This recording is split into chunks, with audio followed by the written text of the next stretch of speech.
Hey everyone, Ray Rucker with Connect 5000 here in Kansas City. Thank you for visiting my vlog. Today I want to talk to you about a couple tools that will help you sell. A lot of people ask me like, hey, I can't find someone's phone number or I can't get their email address. What should I do to find it? A couple of things I want to share with you is for the longest time since 2006, I used a service called data.com. That's DATA.com. It used to be called Jigsaw. So first it was called Jigsaw, and then Salesforce.com acquired them and then renamed it Data.com. It was kind of like a Wikipedia of executives around the country, where people would input information and gain points, and then if they needed information, they would lose points. And there were so many direct numbers out there.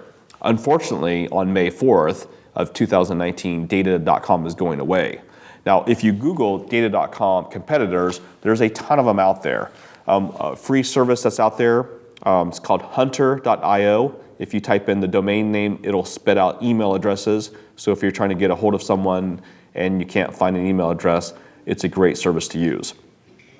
We talked about in previous video, LinkedIn Navigator is out there.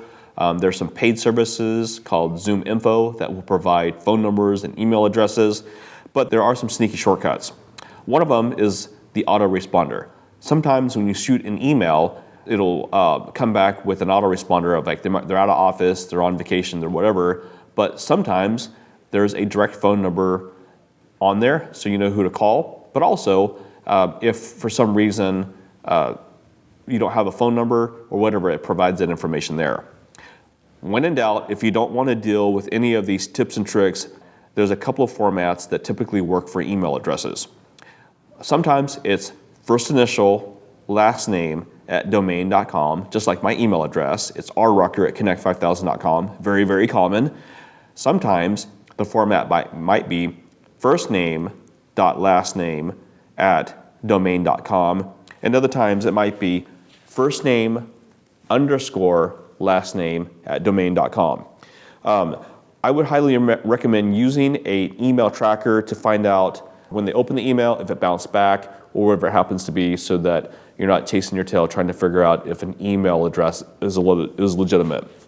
One final tip I want to share with you today is that if you're not sure, blind carbon copy the alternative email addresses and figure out which bounces back.